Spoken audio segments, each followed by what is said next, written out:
We're back. Topics in the video description with timestamps in case you want to move through this a little quicker. Let's start with Josh Luber. There's a rumor going around on Twitter that he is going to be out at Fanatics. And then subsequently, a spokesman for Fanatics has denied this and says that Josh Luber remains on as the chief vision officer. Hey, look, I would just question, is this spokesman for Fanatics high enough on the food chain to even know what Josh Luber may or may not do? So, interesting rumor. I think, there could be some legs, could be some truth to it. I don't have any inside information. I'm literally just going off what I've seen.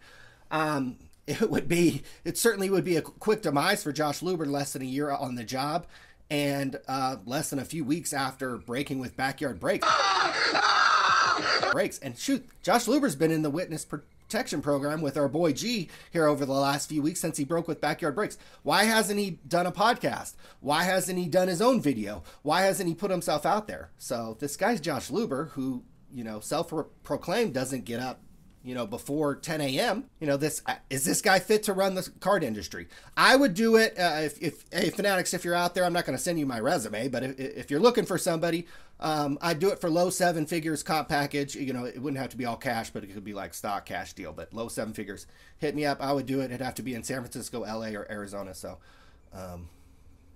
that's where I'm at. Backyard Breaks. They are running these pack wars over on their Whatnot stream. Guys, we are running Jackass Percy packs.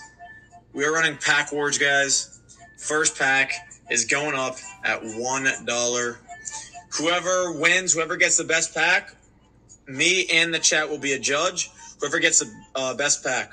Pack wars are against the terms of service, if you wanted to know, over on Whatnot. And why is that? And Whatnot probably has some lawyers and probably some people around there that are smart enough to know that pack wars and raffles or razzes, that's gambling, guys.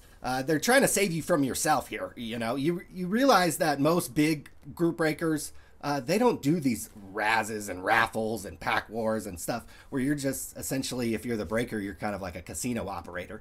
So Whatnot's trying to save you guys from yourself here. I do remember on the Josh Luber Backyard Breaks stream that they literally, one of the few questions they asked Josh Luber in 3.5 hours is, what did he think of razzes?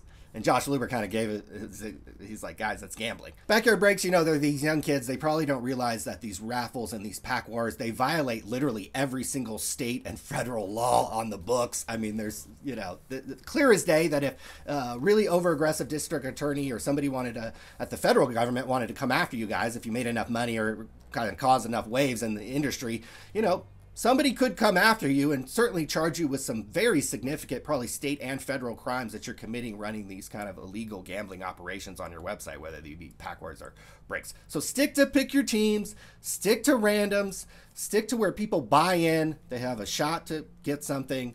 You're just facilitating and sorting the cards and shipping, and you're just facilitating the box break. Once you start getting into this gray area of gambling and you're becoming a casino operator, I mean, just don't do it.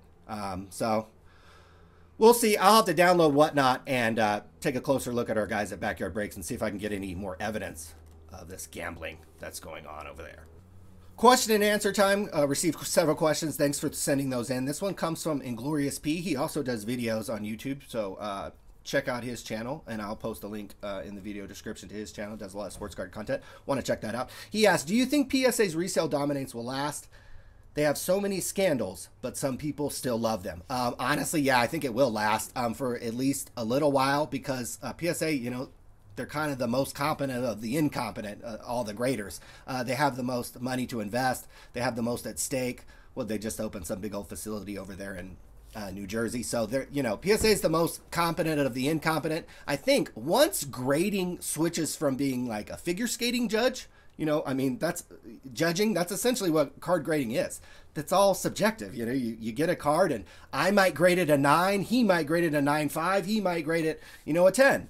Once it becomes, out of that realm where they're taking super high res images of these corners, of the edges of the card itself, and it becomes more like kind of mathematical and scientific how you grade cards. Once grading goes to that, and whoever discovers that, I think then that's when you'll see a change in feeling and kind of sentiment around PSA and so forth. But for now, yes, I see PSA slabs selling for a premium. The premium could shrink a little bit as the market declines, you could see a little bit of a shrinkage between a BGS 9.5 and a PSA 10, and the other graders, SGC 9.5 and SGC 10 and so forth. You could see a little bit of kind of pullback there, not quite as much of a premium for a PSA 10 over the next year or two, but I believe until something fundamentally changes with grading, PSA will still have kind of the dominance there. Next question, Sam asks, any info on the Lamelo ball redemptions this year? They're going to start expiring on September 22nd and December 22nd.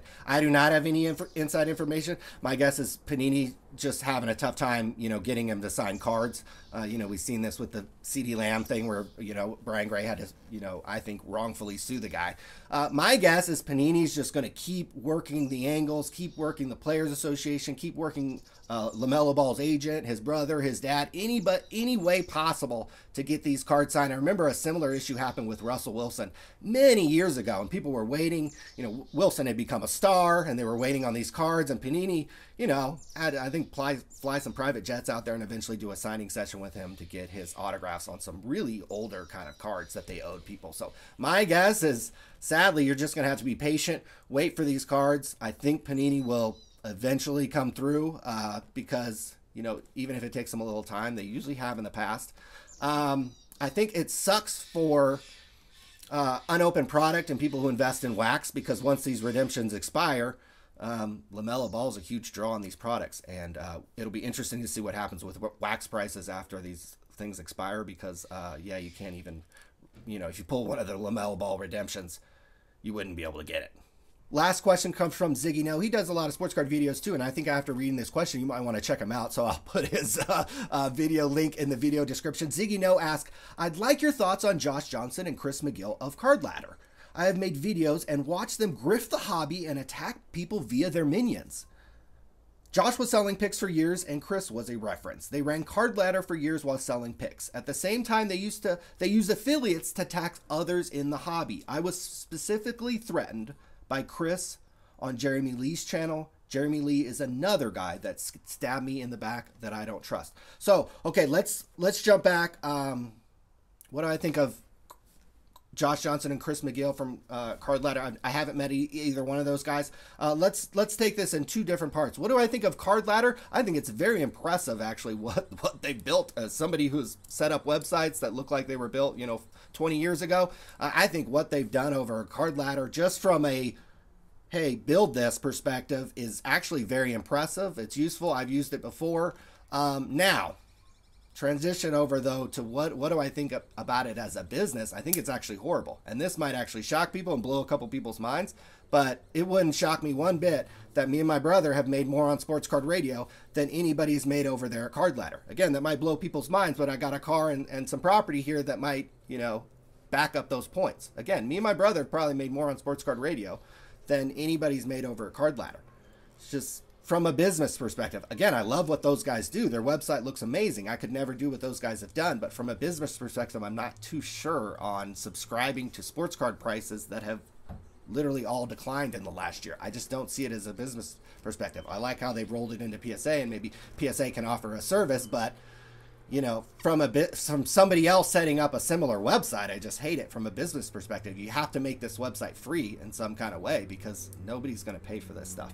Now, specifically about those guys, Josh and Chris over at Card Ladder, we'll hear from Josh actually a little later in some of my videos that I'll release a little closer to the National about the card trimming, because he did an interview many years ago that caused a lot of waves in the hobby with the PWCC owner, Brent Higgins.